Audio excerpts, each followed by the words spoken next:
नमस्कार, बहुत स्वागत आप सभी का। आप देख रहे हैं आपका प्रोग्राम कहानी कुर्सी की। मैं हूं सौरभ शर्मा, आपके साथ सीधे यहां दिल्ली के विजय चौक यानी संसद भवन के बाहर से लाइव आपका प्रोग्राम लेकर के। मेरे साथ सारे मेहमान आ चुके हैं, आमतौर पर स्टूडियो में आ चुके हैं बोलता हूं, आज यहां सेट पर आ चुके हैं। हर्षवर्धन त्रिपाठी जी, विनोद अग्निहोत्री जी, विजय त्रिवेदी जी, समीर चौगान के साथ बहुत स्वागत सर आपका। हाउस आज कल और आज जब शुरू हुआ है तो थोड़ी सी शांति लग रही है। थोड़ा भाषा को लेकर के या तमिलनाडु को जो लेकर के भाषा विवाद चल रहा है उस पर हंगामा हुआ, लेकिन मोटे तौर पर आप जैसा पहले सत्रों में हमने देखा है, पूरे विपक्ष को एकजुट करने वाला कोई एक मुद्दा हो ऐसा इस सत्र में नहीं लग रहा है। सबकी अपनी अलग अलग एजेंडे हैं। जैसे राहुल गांधी कल बात करना चाह रहे थे कि वोटर लिस्ट में फ्रॉड हो रहा है, वोटर लिस्ट में गलत नाम कैसे आ जाते हैं, ये डिस्क्रिपेंसी है कि अचानक लाखों लोगों का नाम जो है इलेक्शन से पहले जोड़ दिया जाता है। इस पर बात होनी चाहिए। इस पर उनको और दोनों का समर्थन मिला, लेकिन उनका कोर एजेंडा इस वक्त वोटर लिस्ट है, वोटर लिस्ट और voter I card. Mamata Banerjee का भी यही इशू है। इसके अगर आप तब डीएमके की बात करते हैं, वो इस वक्त पूरे तौर पर अगले साल होने वाले विधानसभा चुनाव को देखते हुए भाषाई विवाद को तूल दे रहे हैं और उनको साथ कांग्रेस पार्टी का उस लहजे में नहीं मिल रहा है जैसा वो शायद अपेक्षा करते हो। और यहीं से हम लोग आज की चर्चा की शुरुआत करेंगे कि विपक्ष खास तौर पर कांग्रेस पार्टी किस पशुपेश में है और पशुपेश में डालने वाले उनकी इंडिया गठबंधन के साथी ही हैं। अब अगर आप हिंदी थोपने का आरोप लगाएंगे केंद्र सरकार के ऊपर, तो उत्तर भारत की जितनी विपक्षी पार्टियां हैं वो इस मुद्दे पर क्या स्टैंड लें, ये उनके सामने सबसे बड़ा संकट है। आरजेडी क्या स्टैंड लेगी, बिहार में इलेक्शन होने वाला है, इस मुद्दे पर कैसे वो खड़ी हो जाए डीएमके के साथ कि भाई हिंदी को हम अपने प्रदेश में नहीं आने देंगे। समाजवादी पार्टी क्या स्टैंड लेगी इस मुद्दे पर, जबकि अब याद कीजिए कि स्टालिन साहब जो मुख्यमंत्री हैं, उन्होंने जितने भी वहाँ बड़े कार्यक्रमों में विपक्ष के दलों को बुलाया है, अखिलेश यादव उनमें से सबसे प्रमुख हुआ करते थे। लेकिन इस मुद्दे पर आप अखिलेश यादव की पूरी खामोशी देखेंगे। इनफैक्ट यूपी की विधानसभा के अंदर ये मुद्दा जयंत चौधरी ने उठाया कि हिंदी का अपमान किया जा रहा है, आरएलडी ने उठाया, एनडीए में है इस वक्त वो, लेकिन जो सूबे की सबसे बड़ी विपक्षी पार्टी है वो इस पर खामोश है। बिहार के इलेक्शन में भी इस मुद्दे को भारतीय जनता पार्टी तूल देगी। कांग्रेस पार्टी का द्वंद्व सबसे बड़ा है। कांग्रेस पार्टी अब या तो ये तय कर ले कि वो दक्षिण भारत की ही पार्टी है। जस्ट फॉर द रिकॉर्ड 99 सांसद जीत करके आए थे कांग्रेस पार्टी के 2024 के लोकसभा इलेक्शन में, उसमें से 42 दक्षिण भारतीय राज्यों में से थे। तो पिछले लोकसभा चुनाव की तुलना में उत्तर भारत में उसकी संख्या बढ़ी है, लेकिन अभी भी आधे सांसद उसके दक्षिण भारत से आते हैं। उसके पास राजस्थान में सांसद है, हरियाणा में सांसद है, बिहार में भी 2 सांसद है, बंगाल में 1 सांसद है, गुजरात में 1 सांसद है। लेकिन फिर भी आपको वो खनक नहीं दिखाई दे रही होगी इस वक्त कांग्रेस पार्टी की उस आवाज़ में। कल जब हंगामा हुआ हाउस के अंदर, उसमें भाषा के विवाद को लेकर के साथ नहीं दिया था कांग्रेस पार्टी ने हंगामे में डीएमके के सांसदों का। वो जब शिक्षा मंत्री ने अपने बयान में कोई ऐसा शब्द इस्तेमाल कर दिया, उन्होंने असभ्य शब्द इस्तेमाल कर दिया था, उस शब्द को लेकर हंगामा हुआ। वो बयान वापस भी लेना पड़ा धर्मेंद्र प्रधान को। उस मुद्दे पर जो वॉकआउट हुआ और हंगामा हुआ, उसमें कांग्रेस पार्टी और बाकी दल शामिल हो गए थे। लेकिन इस मुद्दे पर, भाषा के मुद्दे पर, हिंदी के मुद्दे पर कांग्रेस पार्टी अभी भी अपने आप को एक फिक्स में पा रही है, समझ नहीं पा रही है कि आखिर वो क्या स्टैंड ले। मैं आपको इसके उदाहरण के लिए 2-3 बयान सुनाता हूँ। जैसे आज डीएमके ने मुद्दा पोस्टर वगैरह लेकर के खूब बड़े तौर पर फिर उठाया। कनिमोनी की बाइट आपको सुनाऊंगा, बयान सुनाऊंगा उनका। निशिकांत दुबे भारतीय जनता पार्टी की तरफ से, कल धर्मेंद्र प्रधान और निशिकांत दुबे ये 2 लोग थे जो बोले, मंत्री होने के नाते धर्मेंद्र प्रधान और उसके बाद निशिकांत दुबे। कार्ति चिदम्बरम जो कांग्रेस पार्टी के सांसद हैं, उन्होंने कल भी कहा और आज फिर उस बात को दोहराया कि तमिलनाडु में 2 भाषाएं बहुत हैं बच्चों को पढ़ाने के लिए स्कूल में, अंग्रेजी और तमिल। मैंने भी वो 2 ही भाषाएं पढ़ी और मैं अपने जीवन में ठीक ठाक कर रहा हूँ, हमें तीसरी भाषा की जरूरत है ही नहीं। तो क्या ये अपनी पार्टी को मुसीबत में डालने वाला बयान दे रहे हैं? इसकी बात आप तीनों बयान सुन लीजिए, फिर करते हैं। Because the union government has not released funds, saying that unless the Tamil Nadu government agrees to sign the NEP and the 3-language policy, funds more than 2,000 crores will not be released to our children. The minister today called our government, our people and the parliamentarians from Tamil Nadu liars. And not only that, he has hurt the feelings of all of us. DMK party केवल भावना भड़काने का काम कर रही है कि तमिल सबसे पुरानी भाषा है, लेकिन संस्कृत उससे भी ज्यादा पुरानी भाषा है। और पूरे देश भर में किसी भी मंदिर में चले जाइए, तमिल के मंदिर में चले जाइए, तेलुगु के मंदिर में चले जाइए, कन्नड़ के मंदिर में चले जाइए, सभी जगह संस्कृत में ही पूजा होता है। चुनाव हारने के डर से ये न्यू एजुकेशन पॉलिसी का विरोध कर रहे हैं, चुनाव हारने के डर से ये डिलिमिटेशन का विरोध कर रहे हैं। ये देश के ताने बाने को तोड़ना चाहती है, अंग्रेजों के अंग्रेजी को लागू करना चाहती है। But Tamil Nadu is very clear. We are very clear that our two-language curriculum serves us very well. Tamil preserves our identity and is our mother tongue. And English is our link language to the world of commerce and science. And we are very well served with that. We don't need a third compulsory language thrust upon us. And there is complete political unanimity and societal unanimity in Tamil Nadu about the fact that we do not need a third language in Tamil Nadu. Karti Chidambaram वही भाषा बोल रहे हैं जो DMK बोलती है इस मुद्दे पर। लेकिन उत्तर भारत की किसी कांग्रेस के नेता के मुंह से आप ऐसा बयान नहीं सुन रहे हैं। तो कांग्रेस की परेशानी क्या है इस पूरे द्वंद में? हर्षवर्धन जी, मुझे लगता है कांग्रेस की परेशानी ही परेशानी है और इस भाषा विवाद को बड़ा दुर्भाग्यपूर्ण है कि कार्ति चिदम्बरम ये कह रहे हैं कि हम 2 भाषाओं में ही हमारा काम चला लेंगे। इस देश के लोगों को सुनना चाहिए कि एक भारतीय व्यक्ति विदेशी भाषा को, और मैं इसीलिए कहता हूँ ना, कांग्रेस के डीएनए में वो अंग्रेजी की जो गुलामियत है, वो ये भी भूल जाते हैं कि 1960 में जो सबसे बड़ा आंदोलन चला था हिंदी विरोध का, उसका अगर किसी एक पार्टी को सर्वाधिक खामियाजा भुगतना पड़ा तो वो पार्टी थी कांग्रेस पार्टी, जिसको द्रविड़ियन राजनीति ने आउट कर दिया। 1967 से आज तक कांग्रेस पिछलग्गू बनकर रह गई। अब अगर उसके बाद भी उनका सांसद इस तरह से बात करे, उनके नेता इस तरह से बात करें तो दुर्भाग्यपूर्ण। अब आप ये बताइए, क्या उड़िया लोग कभी ये बात करते हैं? क्या कन्नड़ लोग कभी ये बात करते हैं? इवन क्या मलयाली लोग ये कभी बात करते हैं? कोई ये बात नहीं करता है देश में, क्योंकि सबको पता है कि भारतीय भाषाएं, चाहे उसमें हिंदी हो, संस्कृत हो, दूसरी भारतीय भाषाएं, वो सब एक दूसरे के साथ मिली हैं, उनके शब्दों को लेकर भाषा बनी है। अलग अलग क्षेत्र में एक कोई भाषा बोली जाती, इसीलिए ये कहा गया था कि संपर्क भाषा के तौर पर हिंदी है, जिसे राजभाषा बना दिया जाना चाहिए। दुर्भाग्य हमारे देश की राजनीति का कि उसको हम देश की राजभाषा नहीं बना पाए। संपर्क भाषा तो यूं ही है, आप कोई भी तमिलनाडु से आएगा तो वो इसी भाषा में बात करता है। यहां तक कि वहां के बच्चों को अंग्रेजी भी उस तरह से नहीं आती है। और धर्मेंद्र प्रधान ने जो पूछा उसका जवाब क्यों नहीं दे रहे हैं? जो आपके साथ इंटरव्यू में भी कहा था कि 90% जो तमिल थे वो कैसे 50% रह गए, इंग्लिश मीडियम में क्यों शिफ्ट कर गए?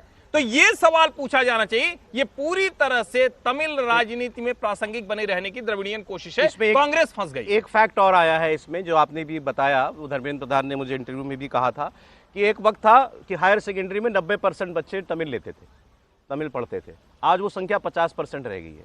पिछले 50 वर्षों की बात मैं कर रहा हूँ। आज एक और डेटा आया है, उस डेटा के मुताबिक देश में साक्षरता के मामले में हम समझते हैं तमिलनाडु बहुत आगे है, केरल बहुत आगे, केरल वाकई आगे है। और तमिलनाडु में बच्चे क्या पढ़ रहे हैं, क्या समझ रहे हैं, वो डेटा ये बताता है। सरकारी स्कूलों में पढ़ने वाले बच्चों के बीच सर्वे हुआ, तीसरी क्लास का बच्चा दूसरी क्लास की टेक्स्ट बुक पढ़ पाता है कि नहीं।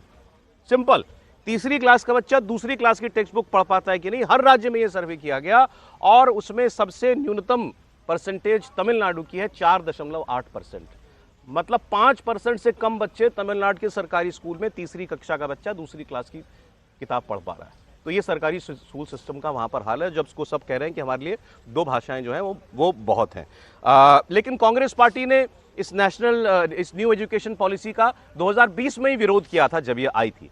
लेकिन उस विरोध का उस वक्त स्वर दूसरा था। उनका कहना था कि ये कोरोना काल में हम पर थोपी जा रही है, इस पर व्यापक चर्चा नहीं की गई है और राज्यों के साथ चर्चा की जाए। लेकिन आप एक राष्ट्रीय पार्टी से ये अपेक्षा करते हैं पूरे देश पर प्रभाव डालने वाली कोई अगर केंद्रीय नीति है तो उस पर उसका कोई एक स्पष्ट स्टैंड हो। भाई ये गलत है और ये सही है। कांग्रेस अभी भी दुविधा में है। कांग्रेस की राजनीति उस तरह से है ना कि उनको स्टैंड पता है कि तमिल दक्षिण भारत में उसकी एक जगह बनी हुई है। जो भी अभी उनकी वोटर्स हैं या वर्कर है या जो 42 सीटें भी हैं, बहुत महत्वपूर्ण सीटें हैं। भले ही उत्तर भारत में इस बार ज़्यादा मिली हो, लेकिन जब भी संकट रहा है तो दक्षिण भारत ने बचाया है कांग्रेस को। इसलिए कार्ति साहब वहाँ पर बोल रहे हो सकते हैं, यहाँ पर आप बात करेंगे किसी दिन वो हिंदी में भी बोल रहे होंगे तो वो दुविधा। हिंदी उनको, हाँ हिंदी आती है, ऐसा नहीं है। वो वहाँ पर भी बहुत सारे लोगों को आती है, क्योंकि मैंने तमिलनाडु के इलेक्शन दो महीने रहकर कवर किए। अच्छा। और मैं रामेश्वरम तक कोई इलाका, कोई शहर मुझे नहीं मिला जहाँ पर हिंदी बोलने वाले नहीं थे, समझे। लेकिन मसला वो है जिसको हम बार बार बात करते हैं, सब नेशनलिज्म का, अस्मिता का। तो क्या हम इस बहस को दूसरी तरफ ले जा रहे हैं? ये सिर्फ भाषा का मसला नहीं है ना, मसला है तमिल अस्मिता का। और द्रविड़ियन जो पॉलिटिशियंस हैं वो तमिल अस्मिता के साथ खड़े दिखाई देना चाहते हैं। अभी जैसे हम सुन रहे थे निशिकांत जी को, निशिकांत जी तो वहीं पहुंच गए जहां तमिल बात कर रहे हैं विरोध का। उनका संस्कृत जो है तमिल से पुरानी भाषा है, तो तमिलियन यही तो कह रहे हैं कि आप हिंदी के बहाने संस्कृत तक पहुंचना चाह रहे हैं। इन्होंने भी और अपनी पार्टी का हित नहीं देखा है बोलने में ये। हाँ, मैं बात जो देखा होगा नहीं देखा होगा वो तो खुद बहुत समझदार आदमी, मैं चर्चा उसकी बात कर रहा हूँ। अब ये तर्क भी कुतर्क जैसा लगता है मुझे कि हम ये कहें कि वहाँ पर 90% जो तमिल थे वो आज 50% अंग्रेजी बोल रहे हैं। उत्तर भारत का रिकॉर्ड में देख रहा हूँ वहाँ पे 42% लोग रह गए जो हिंदी मीडियम में एग्जाम दे रहे हैं। तो क्या आप तर्क दे रहे हैं इसका, मुझे बताइए। नहीं तो एक तर्क इसलिए है कि वहाँ तमिल चिल्लाने वाले लोग हैं ना, यहाँ तो नहीं है ना हिंदी चिल्लाने वाले लोग। नहीं, जमाना बदल रहा है, इसको मैं जमाना बदल रहा है, तो ये बात स्टालिन साहब को यही तो कह रहे हैं, जमाना बदल रहा है, आप भी थोड़ा सा आगे बढ़िए। लेकिन ये कुतर्क होगा कि यदि आप कहें कि नहीं तमिल जो है 90% से 50% पे आ गया, आप इसको कुतर्क मान लीजिए। मैंने आपसे कहा, अरे भाई दूसरी बात ऐसा विवाद यहाँ नहीं होता ना, वहाँ हो रहा है। विवाद नहीं हो रहा, लेकिन मसला है। दूसरी बात जो हम कह रहे हैं कि तीसरी क्लास के बच्चे तमिलनाडु में दूसरी क्लास की परीक्षा पढ़ते हैं, यहाँ का रिजल्ट देख लीजिए, वो चाहे दिल्ली हो, चाहे उत्तर प्रदेश हो, चाहे बिहार हो, वहाँ 10वीं के बच्चे चौथी क्लास की पहाड़ी याद नहीं कर रहे। सर मैं तो अब आप देखिए, मैं सारी दुनिया का डेटा तो नहीं दे सकता ना, एक मैं डेटा दे रहा हूँ, वो डेटा ये कह रहा है कुतर्क है। नहीं, ये कुतर्क नहीं है, लॉजिकल है। नहीं, सरकारी स्कूल की शिक्षा व्यवस्था को वो बता रहा है क्या है। वो ठीक है, लेकिन हिंदी में जो यूपी बिहार, सर सुन ले, यूपी में हिंदी पढ़ने वाला यूपी बिहार का बच्चा वो हिंदी बेहतर जान रहा है। हिंदी लेकिन ककारा नहीं जानता वो भी, लेकिन पढ़ना नहीं जानता। अगर ककारा पूछो तो वो नहीं बता पाएगा। समस्या ये है, हिंदी की वर्णमाला नहीं बता पाएगा। एक लाइन सर, मैं एक सर्वे मैं सर्वे और सर्वे का ऑथर कोट कर सकता हूँ, आप अपनी बात के लिए मुझे फैक्ट दे दीजिए। अब एक जनरल, अब एक फैक्ट और एक जनरल बात का कैसे मैं तुलना करूँ? एक लाइन देखिए, भाषा की बात है, सीबीएसई की रिपोर्ट है जो बच्चों नहीं, मैं कह रहा हूँ ये दो अलग अलग विवाद है। बच्चे वहां पर पढ़ नहीं रहे, ये एजुकेशन सिस्टम का फॉल्ट है। वो दिल्ली में भी है, बिहार में भी है, बलिया में भी है, लखनऊ में भी है, और वहां पर भी है, तमिलनाडु में भी। इस विवाद को उससे मत जोड़िए। बात यह है कि क्या हम हिंदी को एक संपर्क भाषा के तौर पर, राजभाषा के तौर पर आसानी से एक्सेप्ट करा सकते हैं कि नहीं, ये है मसला। दूसरा है कि क्या तमिल अस्मिता वर्सेस ये इशू है, हम कहीं गलत तरीके से तो इस इशू को नहीं लड़ रहे। ये भाषा का इशू नहीं है, मैं बार बार इसको कह रहा हूँ। हम भी ये कह रहे हैं भाषा का इशू नहीं, सिर्फ भाषा का इशू नहीं है, भाषा का इशू नहीं, भाषा का भी इशू है, लेकिन भी। सिर्फ भाषा का इशू नहीं है। एक बात, दूसरी बात देखिए, जो राष्ट्रीय पार्टियां होती हैं उनके सामने इस तरह की दुविधा आती हमेशा होती है। भाई, जाति जनगणना पर पूरे बिहार की स्टेट यूनिट प्राइम मिनिस्टर से मिलकर समर्थन करती है और राष्ट्रीय पार्टी उस पर चुप रहती है। तो ये समस्या हर क्षेत्रीय राष्ट्रीय पार्टी के साथ आती है। जब क्षेत्रीय अस्मिता का या क्षेत्रीय मुद्दा उठता है तो उसके दो स्वर होते हैं हमेशा। अब ये निशिकांत दुबे ने संस्कृत की बात कर दी, पर निशिकांत दुबे झारखंड के हैं, इनसे पूछो अशोक के जो ग्रंथ, वो शिलालेख है, वो पाली में है, संस्कृत में, तो फिर पाली और संस्कृत में विवाद हो जाएगा कि कौन पुरानी है। वो भी बहुत चला था। ये भाषा भी जिसमें तय करेगी, तुलना नहीं होनी चाहिए, तुलना नहीं करनी चाहिए वो संस्कृत और उसकी। ये तो उसी जो स्टालिन कह रहे हैं उसी को हवा दे रहे हैं। आपने जो कास्ट सेंसस वाली बात कही थी, आप बोल रहे हैं, एक सेंटेंस बोलिए। समीर जी, मैं आ रहा हूँ। देखिए, दो सिर्फ बातें बोल दूं। एक तो ये कि यही बात तो बार बार कह रहे हैं ना कि अंग्रेजी सब भारतीय भाषाओं को खा रही है, इसमें भ्रम नहीं होना चाहिए। स्टालिन कह रहे हैं कि हिंदी खा जा रही, ब्रज को, अवधी को, मगही को, बज्जिका को, मैथिली को, भोजपुरी को, वो कह रहे हैं। ये हिंदी किसी भाषा को खा नहीं रही। दूसरा, एक तो हमें ये कोई गिल्ट नहीं लेना चाहिए, स्टालिन की वो विभाजक राजनीति है, द्रविडियन राजनीति देश के लिए विभाजक है, तो आप उसको तमिल अस्मिता का नाम कैसे दे देंगे? फिर गुजराती अस्मिता कहेगी, फिर मराठी अस्मिता कहेगी, तब तो आप ऐसे नहीं बोलते हैं। पंजाबी अस्मिता तो ऐसे नहीं कहती है। मेरा ये मानना है भाषा का ये मुद्दा विशुद्ध घिनौनी घटिया राजनीति है। ये स्टालिन को अपनी राजनीति गड़बड़ होती दिख रही, इसलिए समीर जी के पास जा रहा हूं। अभी जो बात हुई यहाँ पर राष्ट्रीय पार्टी के द्वंद की, आपने उसमें बिहार का एग्जाम्पल दिया, वो बिल्कुल ठीक है कि जातीय जनगणना पर बिहार की बीजेपी इकाई और केंद्र की बीजेपी और केंद्र पार्टी लीडरशिप में फर्क है। महाराष्ट्र में, मुंबई में जब शिवसेना उत्तर भारतीयों में हमले करती थी और बीजेपी गठबंधन भी करती थी उनसे, तो यहाँ वो बीजेपी विरोध करती थी और महाराष्ट्र में साथ रहती थी। सहमत होते थे। अब ये सारे मुद्दे जो है, फिर भी भारतीय जनता पार्टी हिंदी भाषियों पर जब हमला होता था तो उसके विरोध में खड़ी होती। उत्तर भारतीय, समीर जी की बात, उत्तर भारतीयों पर महाराष्ट्र में हमला हुआ, उस बात को लेकर बीजेपी आज तक ताने सुनती है ना कि आपके साथी थे और आज भी आपके साथ बैठे हुए हैं, सरकार में आपके साथ हैं। बिहार में आज भी आरजेडी और तेजस्वी यादव ताना देते हैं ना कि हमने पास करा लिया था क्योंकि हम लोग थे, आप होते तो नहीं करते इस काम को। तो ये क्या कांग्रेस के इस द्वंद का भाषा को लेकर के बीजेपी इस्तेमाल कर पाएगी? उत्तर, अभी बिहार में इलेक्शन होने वाला है, समीर जी। देखिए, मुझे लगता है कि भारतीय जनता पार्टी के पास किसी भी तरह की दुविधा नहीं है। दुविधा तो कांग्रेस के पास रही है। अगर तमिल की भाषा की अगर बात करेंगे, कामराज के समय भी यही हुआ था। कांग्रेस के अध्यक्ष से कामराज, तब ये हिंदी का जब विवाद उठा था तो कामराज ने लाल बहादुर शास्त्री जब प्रधानमंत्री थे उनको भी ये बात बोल दी थी और इंदिरा गांधी को भी ये संदेश दे दिया था कि भाई हम तमिल को एक तरफा नहीं छोड़ सकते, हिंदी को पीछे हटना पड़ेगा, तमिल की जो भाषा है उसको महत्व देना पड़ेगा। कांग्रेस में उस समय कामराज कांग्रेस के अध्यक्ष रहे, बड़े नेता थे, तमिलनाडु से आते थे, उनकी बात के वजन दिया गया और दक्षिण से प्रभावशाली नेता थे तो कांग्रेस ने दक्षिण के सामने घुटने टेके। अब कांग्रेस का समस्या क्या है? कांग्रेस के साथ समस्या है कि उत्तर भारत में कांग्रेस के पास कुछ बहुत बचा नहीं है, जो कुछ बचा है दक्षिण के पास है। कांग्रेस को जो बहुत थोड़ी बहुत सफलता भी उत्तर प्रदेश में मिल गई है या गठबंधन में मिल गई है, बाकी क्षेत्रीय दलों के लिए तमिल से कोई कंसर्न नहीं है, चाहे समाजवादी पार्टी हो, चाहे बहुजन समाज पार्टी हो, चाहे ममता बनर्जी हो। कांग्रेस के संग सबसे बड़ी समस्या है कि कांग्रेस को राष्ट्रीय पार्टी होने के कारण दक्षिण भी देखना है और उत्तर भारत भी देखना है। प्रियंका गांधी दक्षिण से सांसद बनती है, राहुल गांधी भी दक्षिण से आते हैं, कांग्रेस के बड़े नेता इस समय दक्षिण के आते हैं, तो कांग्रेस दोनों को साधने की कोशिश कर रही है। कांग्रेस जानती है कि अगर हम तमिल का विरोध करेंगे तो बचा कुचा जो हमारा दक्षिण का आधार है वो चला जाएगा। तो हम उत्तर भारत, भारतीय जनता पार्टी का बहुत क्लियर है, भारतीय जनता पार्टी उत्तर भारत में बहुत स्ट्रांग है और उसी दम पे भारतीय जनता पार्टी जानती है कि दक्षिण में भारतीय जनता पार्टी के पास तमिलनाडु में कुछ खोने के लिए नहीं है। अगर ये चला तो भारतीय जनता पार्टी को गेन होगा। जहां तक देखिए, अभी विनोद जी ने दो उदाहरण दिए। महाराष्ट्र की जब बात है कि जब उत्तर भारतीय को जब पीटा गया शिवसेना के साथ, तब लाल कृष्ण अडवाणी ने प्रमोद महाजन से भी इस बात का कहा था 2002 के पहले, और उसके बाद ये लगातार कहा था और शिवसेना से कहा गया था कि ये नहीं हो सकता कि आप हमारे साथ गठबंधन में रहो और महाराष्ट्र में उत्तर भारत पे अत्याचार करो और हम उत्तर भारत में इसका जवाब देते फिरे। आपको ये बंद करना पड़ेगा। बाला साहेब ठाकरे ने कहा था उस समय, क्योंकि भारतीय जनता पार्टी का चुनाव चिन्ह कमल का फूल है, तो बोले कि भाई कमलाबाई, भारतीय जनता पार्टी कमलाबाई बोलते थे भारतीय जनता पार्टी को गुस्से में, तो बोले कि कमलाबाई तो उत्तर भारत में तो पार्टी बन गई है, अब यहाँ भी हमें बताइए कैसे राजनीति करना है।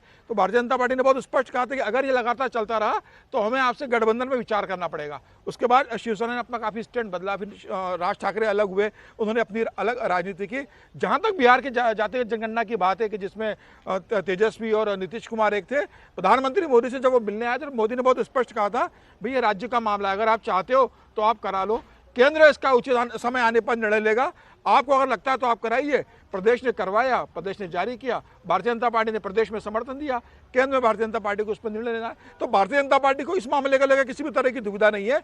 दुविधा कांग्रेस के पास खोने के लिए कुछ नहीं है, नहीं है। भारतीय उत्तर भारत में उसको फायदा ही हो सकता है, बिल्कुल फायदा ही होना भारतीय जनता पार्टी का। पार्टी है, आप इसको समझिए ना।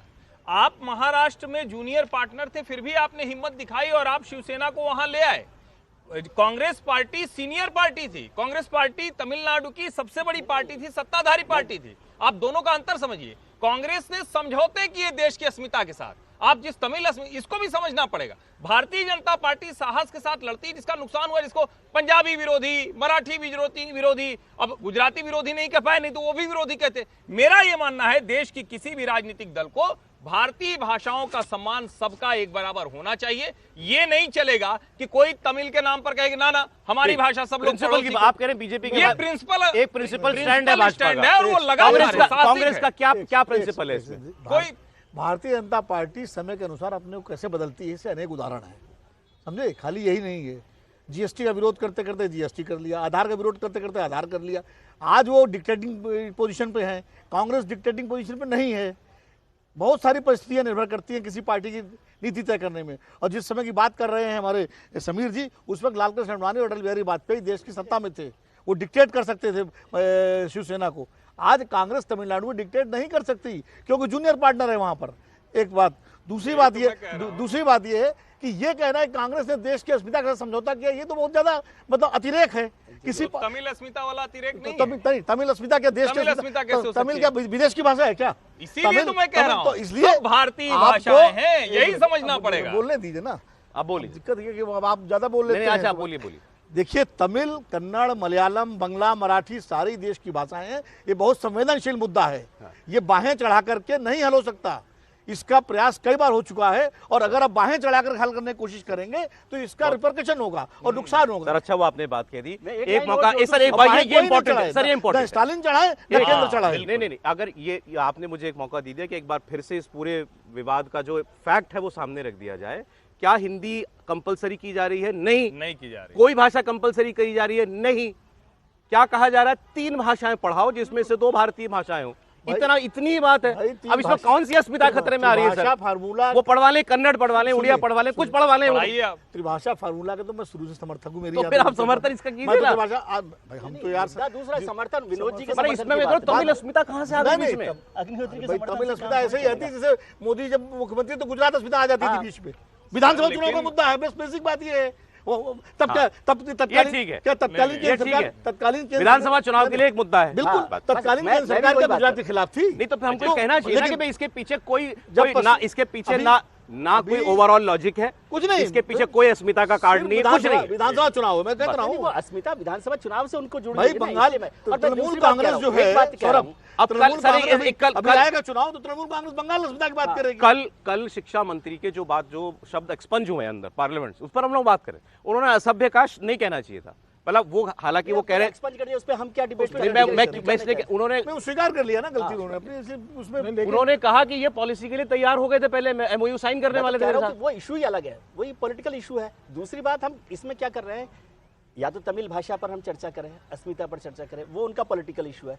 कांग्रेस उसमें जुड़ी है, कांग्रेस का फायदा है नुकसान है, ये अलग इशू है, वो कांग्रेस का एक पॉलिटिकल इशू है।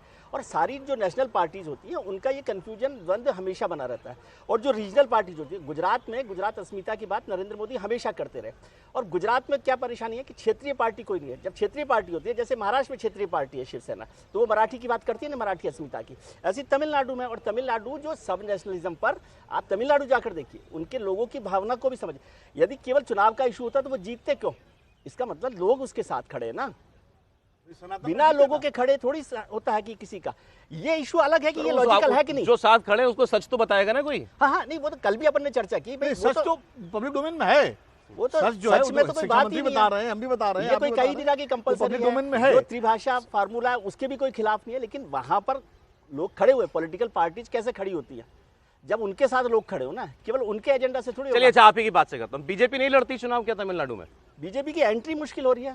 10% वोट है बीजेपी को जड़े नहीं जमानी तमिलनाडु में। अब पता लगेगा तो ना बीजेपी बाद नहीं तो हाँ, तो ये बीजेपी क्यों इस मुद्दे को लेकर खड़ी हुई है? उसके लिए वो छोटा सौदा है, वो पूरे देश भाई नहीं, आपको इसका अगर दूसरा है, मतलब बीजेपी को तमिलनाडु में राजनीति करनी नहीं है। अगर नहीं करनी है, लेकिन अगर आपको 10 पैसे देकर 90 पैसे मिल रहे हैं तो 90 पैसे के साथ जाएगी। उसको इसका फायदा ठीक है, पूरे सर, देश सर, में मिल रहा है, एक- इसलिए जब जाएगी तब जाएगी, विनोद तब तक सर, ये मुद्दा खत्म खत्म हो कर चुका लेते हैं, होगा। बोलूंगा। ठीक है, वो पार्टियां इस तरह अपने स्टैंड बदल बोल रहे हैं, रही सर, बोल हैं। रहे ये अच्छा समीत नहीं, आप बोलो आप। एक लाइन सिर्फ ये, विनोद जी ने वही बात कह दी जो हम लोग इतनी देर समझा रहे हैं। विनोद जी कह रहे हैं 10 पैसे में 90 पैसे का फायदा है, यानी ये कह रहे हैं कि तमिलनाडु के लोग, तमिल की राजनीति करने वाले लोग ये सब कर रहे हैं। पूरे देश में और कहीं तमाशा होता है क्या?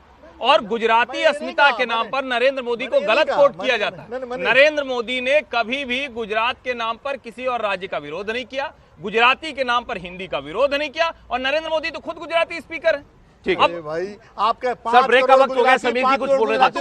समीर जी का point है। इसमें कौन सा करता है? इसमें कैसे विरोध नहीं करे। वो गुजरात के जनता को केंद्र सरकार के खिलाफ खड़ा करते थे। अच्छा, ये हमेशा तो- कांग्रेस समीर के जी, खिलाफ। समीर। सर मेरा ये कहना है कि कांग्रेस से वो दुविधा उनके आप देखिए। political agenda था। तमिल की बात आई तो कांग्रेस को दुविधा है। वही जब डीएम कहती है कि भाई हिंदू डेंगू है, सनातन को जड़ से खत्म करना है, तभी कांग्रेस चुप हो जाती है, तभी वही नहीं पूछती। तो मुझे लग रहा है कि कांग्रेस के लिए तो दुविधा हर जगह है। और जहां तक तमिल राजनीति की बात है तो आप तमिल अस्मिता की बात कर रहे हो, लेकिन सनातन को खत्म करने की बात, ये क्या तमिल अस्मिता की बात है? इसका जवाब भी तो डीएम को देना पड़ेगा। सनातन का अर्थ तमिलनाडु में क्या है और बाकी देश में क्या है, ये समझना पड़ेगा आपको। हमको हम अपने उत्तर भारतीय नजरिए से तमिलनाडु की संस्कृति को समझेंगे सर, ये- तो नहीं समझ पाएंगे। इसीलिए वो जीत गए वहां पर, वरना तो हार जाना चाहिए था उनको। नहीं, लेकिन इस उनको तरह हार जाना चाहिए था। इस जब तरह जब से- पूरे देश में बीजेपी की लहर है, 240 सीटें अकेले बीजेपी की आ रही हैं, कर्नाटक में जीत रही है बीजेपी, केरल अब में इसमें खाता वो जो खुला, 90 तमिलनाडु पैसे में हार वाला रही है। फायदा आप कह रहे थे कि उनको बीजेपी को मिलने वाला है, उसमें बिहार कहीं होगा ना? फिर मैं कह रहा बिहार हूं, की बात यही करेंगे त्रिपुरा सर, के ब्रेक लिए बाद। कहा जाता था, यही हरियाणा के लिए कहा जाता था, यही महाराष्ट्र ठीक के है। लिए कहा जाता था, यही हर राज्य के लिए कहा जाता है। बिहार। एक बार फिर आप सबका स्वागत है। आप देख रहे हैं कहानी कुर्सी की। हम यहाँ विजय चौक पर मौजूद हैं, संसद भवन के बाहर। और पार्लियामेंट में इस वक्त हंगामा हुआ है। कांग्रेस पार्टी की तरफ से गौरव गोगोई ने अमेरिकी टैरिफ का मुद्दा उठाया है और कहा है कि ये अमेरिका जिस तरीके से भारतीय उत्पादों पर टैरिफ बढ़ाने की बात कह रहा है और बार बार कह रहा है, उस पर केंद्र सरकार ये स्पष्ट करे कि क्या वो उसके जवाब में अमेरिकी उत्पादों पर टैरिफ घटाने वाली है, जैसी कि ट्रंप बोल चुके हैं। तो और किस सेक्टर में टैरिफ घटाएगी ये भी बताए।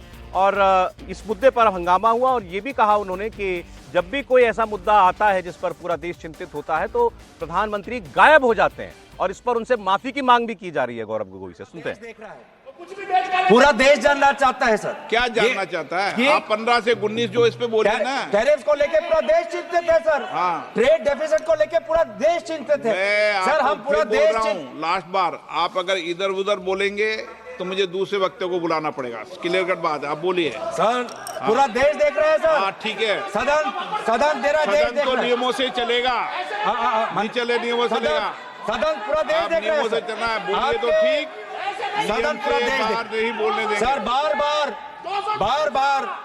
बार बार ऐसे उदाहरण आते हैं, बार और आप बीच बीच में डिस्टर्ब मत कीजिए। बार ऐसे उदाहरण आते हैं कि सरकार एक कदम लेती है और फिर 2 कदम पीछे जाती है। उसका एक और उदाहरण है sovereign gold bonds. Sovereign gold bonds ये सरकार ने 2015 में लाए। 2015 में ये सरकार ये सॉवरेन गोल्ड बॉन्ड्स इन्होंने शुरुआत की और अभी हाल की बजट में जब इनका पूरा ये स्कीम फियास्को हो गया, पूरा स्कीम फ्लॉप हो गया, अब ये स्कीम को बंद करना चाहते हैं। क्यों? क्योंकि इनका मंशा ये था कि बाहर से जो गोल्ड का इंपोर्ट आता है वो घटना चाहिए। इनका प्रेस रिलीज में यही सरकार का ये था जब सॉवरेन गोल्ड बॉन्ड्स आया। अब मैं जानना चाहता हूं आदरणीय वित्त मंत्री से कि sovereign gold imports since 2016 is it gone up और हैज इट गॉन का सम्मान करते हैं तो बार बार पूर्व प्रधानमंत्री पे ये लोग अपमानजनक शब्द क्यों करते हैं और उनके बातें रिकॉर्ड पे क्यों आते हैं? इसका भी आप बाद में सोचिए सर। हम सभी प्रधानमंत्री वर्तमान और पूर्व प्रधानमंत्री को सम्मान करते हैं, लेकिन जब भी ट्रेजरी बेंच से अपमानजनक शब्दों का व्यवहार होता है बार बार रिकॉर्ड पे आता है सर। और हमारे तो रिकॉर्ड में रहेगा, पता नहीं सर, कल पता चलेगा। वित्त मंत्री लेकिन जहां पर एक मिनट वित्त मंत्री कुछ बोलिए। मैम सर, यस, हाँ एक मिनट बोल you लेना। said something very profound. You said something very profound.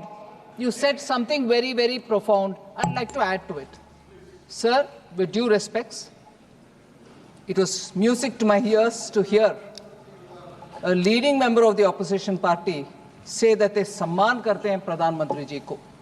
And quickly to add, when Treasury talks about previous prime ministers, they speak not in सम्मानजनक language.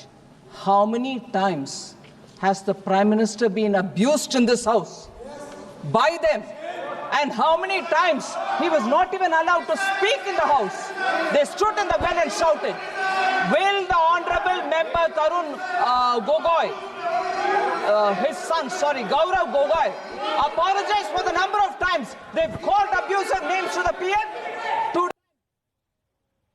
ये तो अब टैरिफ पर बात होते होते मुद्दा ये आ गया कि प्रधानमंत्री का अपमान किस किस ने किया और क्या बीजेपी वाले पूर्व प्रधानमंत्रियों का सम्मान नहीं करते, अपमानजनक भाषा में उनकी बात करते हैं।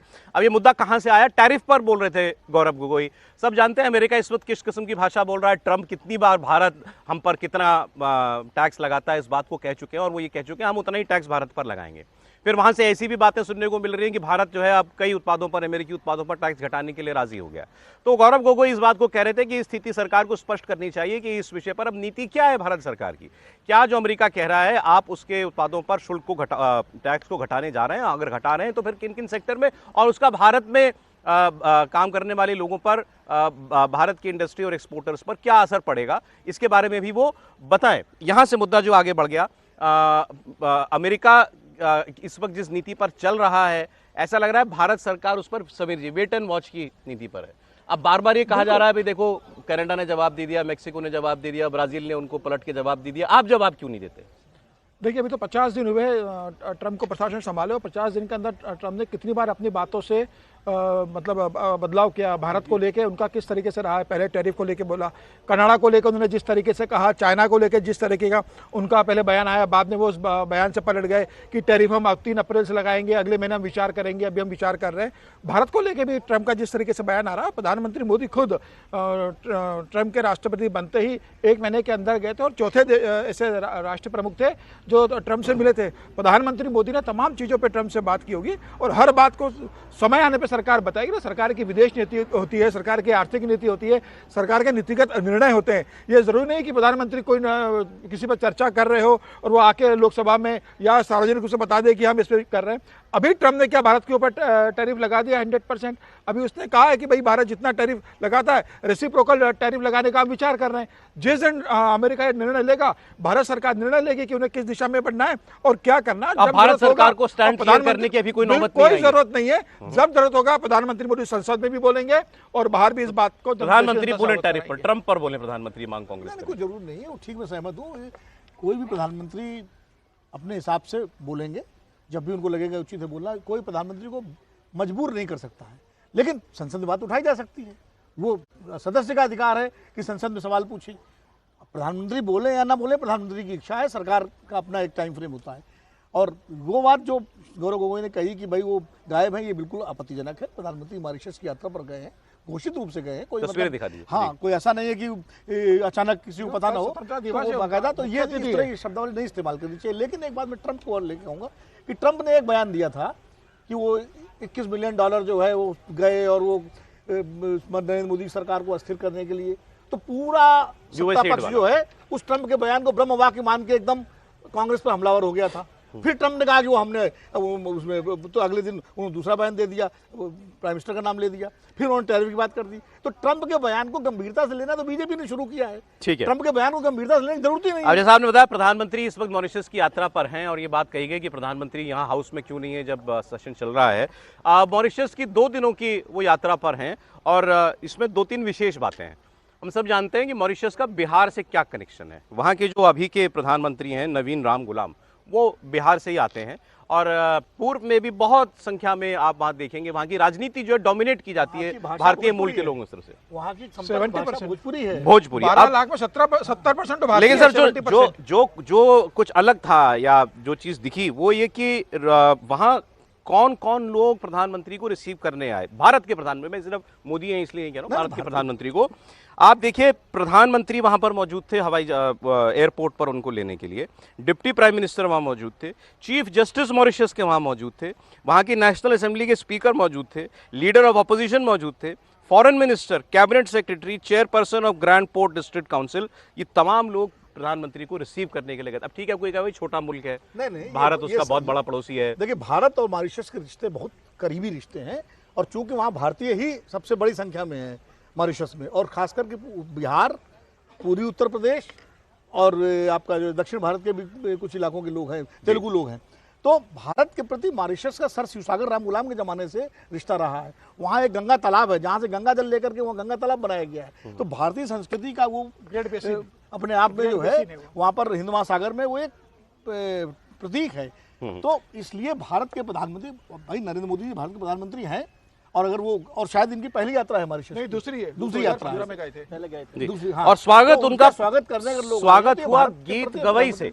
आज मुझे भी नहीं पता था, आज पता चला कि बड़ा बिहार का पारंपरिक तरीका है, रिवाज है किसी का स्वागत करने का। शादी वगैरह में सबसे पहले ये मंगल गीत जैसे गाए जाते हैं, ऐसे गीत गवई कहा जाता है इसको। यूनेस्को ने उसको सुरक्षित किया, यूनेस्को ने उसको, जी हाँ, उस परंपरा को सुरक्षित कैटेगरी में उसको रखा है। तो उससे वहाँ उनका स्वागत, कोई कहेगा भाई मोदी जी बड़े मॉरिशस में भी करवा लिए, सब बिहार कनेक्शन चुनाव आ रहा है तो गीत गवई से स्वागत करा के।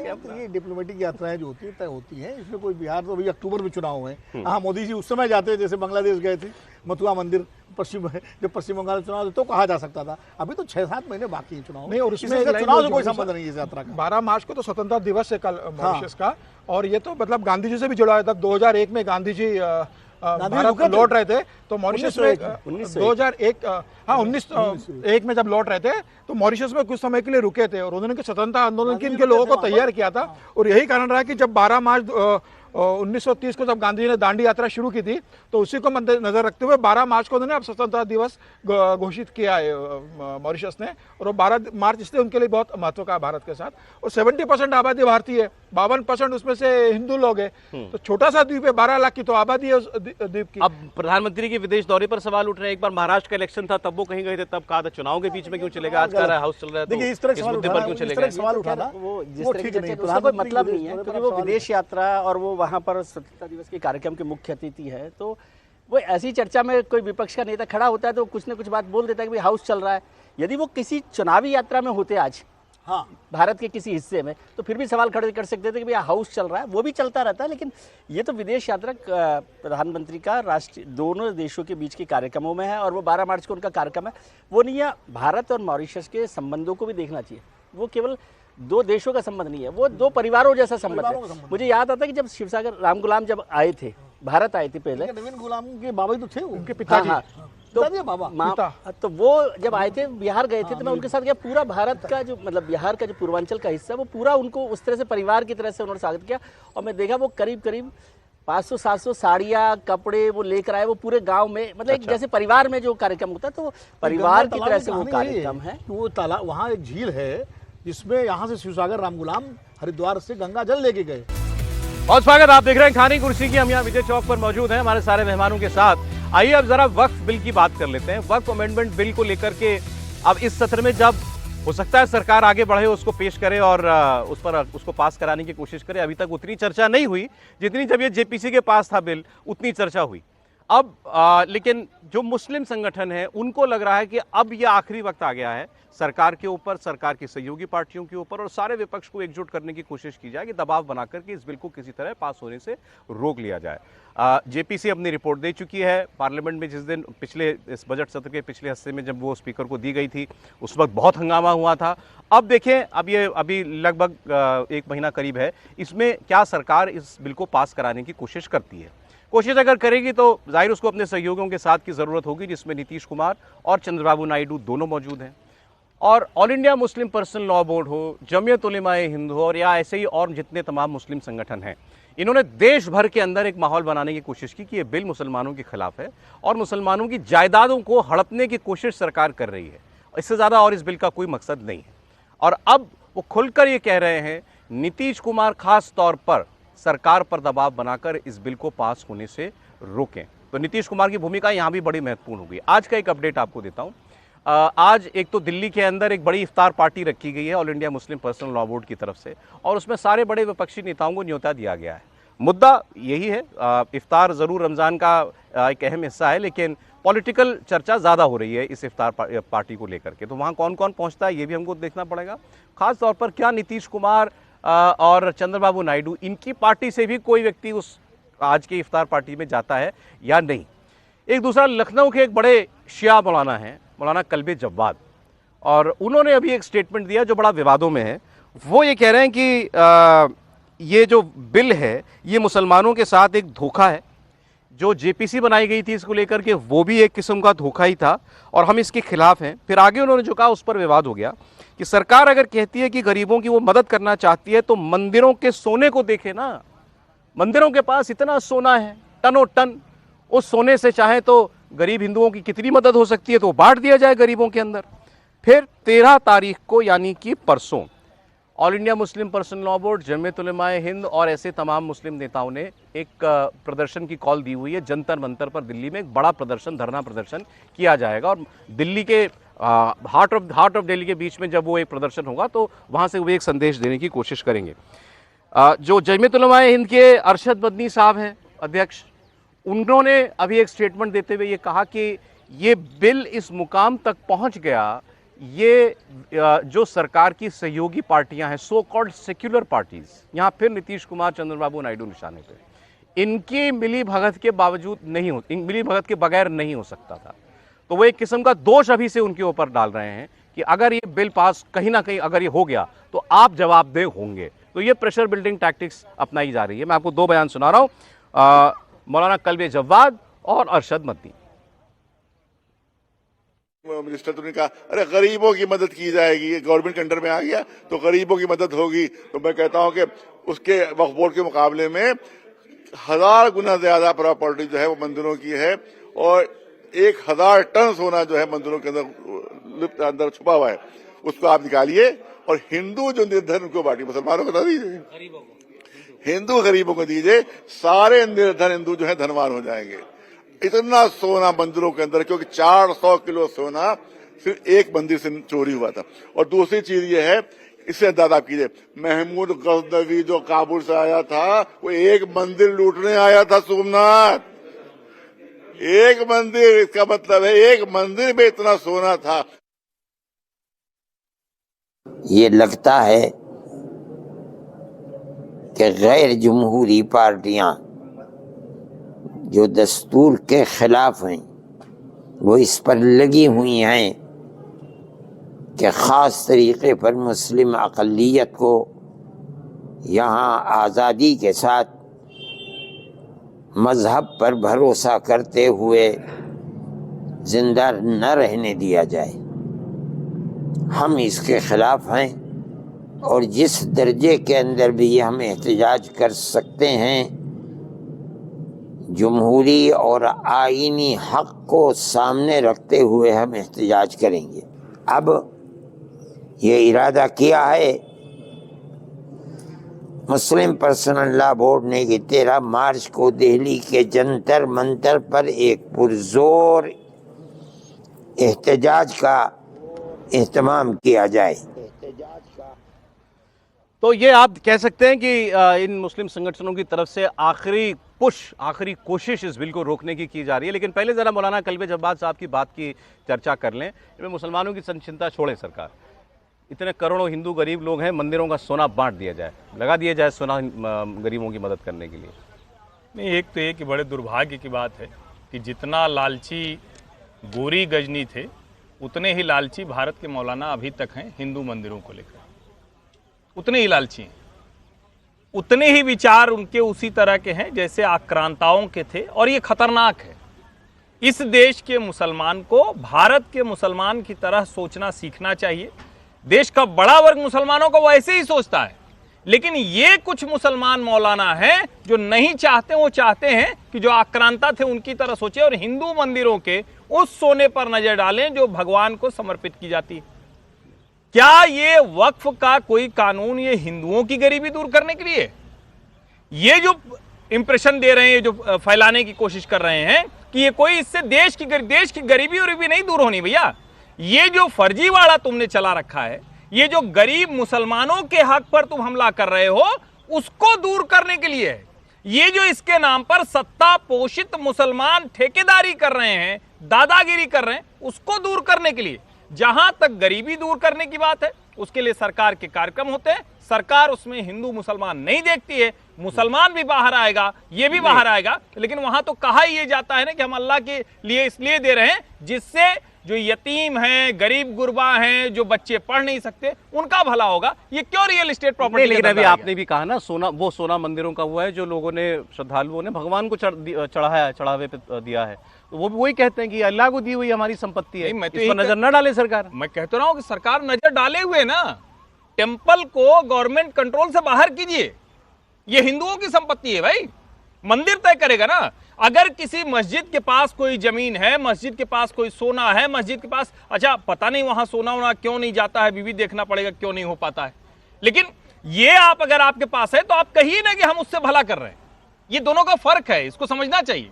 और गवर्नमेंट कंट्रोल से हिंदू टेम्पल्स को बाहर लाने की मांग बार बार होती रही है। हमारे इतने बड़े बड़े मंदिर हैं, इतना उनके पास धन धान्य संपदा है, वो हिंदुओं की है, वो उनको वापस जानी चाहिए। अब कहना मंदिर तो मैंने सरकार ही कर रही है, यहाँ फिर इतना विवाद क्यों हो रहा है? अब मंदिरों का सोना जो है, पहले उस पर सरकार देखे क्या करना है, फिर वक्फ की बात करें, ये मांगे। ये एक तरह से इलॉजिकल डिबेट जैसे होता है कि आप फिर वही वाली बात होगी। अभी बात हो रही है मंदिरों का कंट्रोल पर। यदि हम उसकी भी बात करेंगे कि मंदिरों का कंट्रोल सरकार फ्री कर दे, तो फिर वो वक्फ बोर्ड की बात ही क्यों कर रहे हैं? वक्फ बोर्ड पे बिल लाने की, वो भी तो वही है उस तरह से।